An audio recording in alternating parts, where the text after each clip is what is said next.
Hello everyone, my name is Ruby Yadav and I am a legal intern at Lexis and Company. I am pursuing my LLB from Miri Professional and Law Institute, MDU Rohtak. I am glad to get this opportunity to represent myself and discuss my topic with all of you. Today, my topic name is Quantum Merit, which is mentioned under the Indian Contract Act 1872.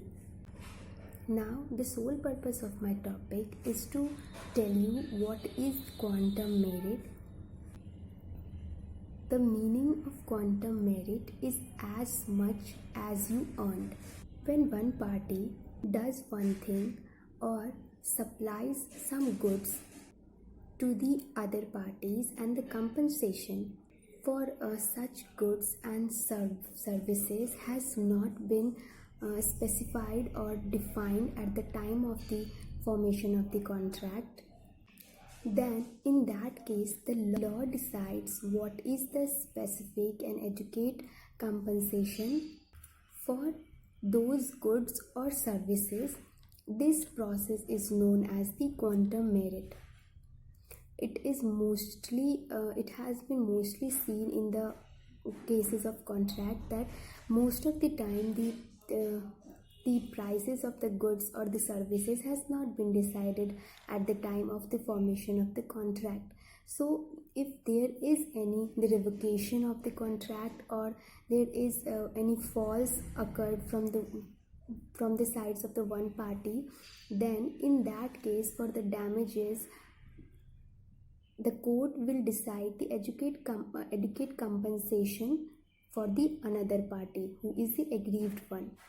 Now, for coming into the format of the quantum merit, there must be a contract and it must be divisible in the sense that it is possible to estimate the value of the services or the goods which has been executed. So this is the most important essential for the quantum merit, and it is also necessary and essential that the contract must not be abrogated by the party only for the demand of the compensation. Now let us consider one example for the better understanding of the quantum merit. A is a person promises to B, the another party, to construct his house for 50,000.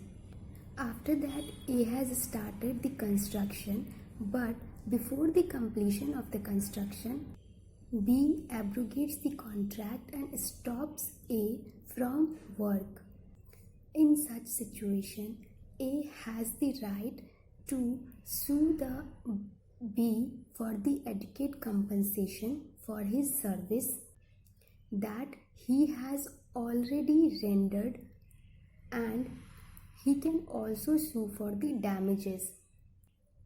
So in contract, if two parties are legally formed a contract and legally entered into a contract after considering all the essential elements of the contract, then it is the right of the aggrieved party to take the claim for the compensation and sue for the damages.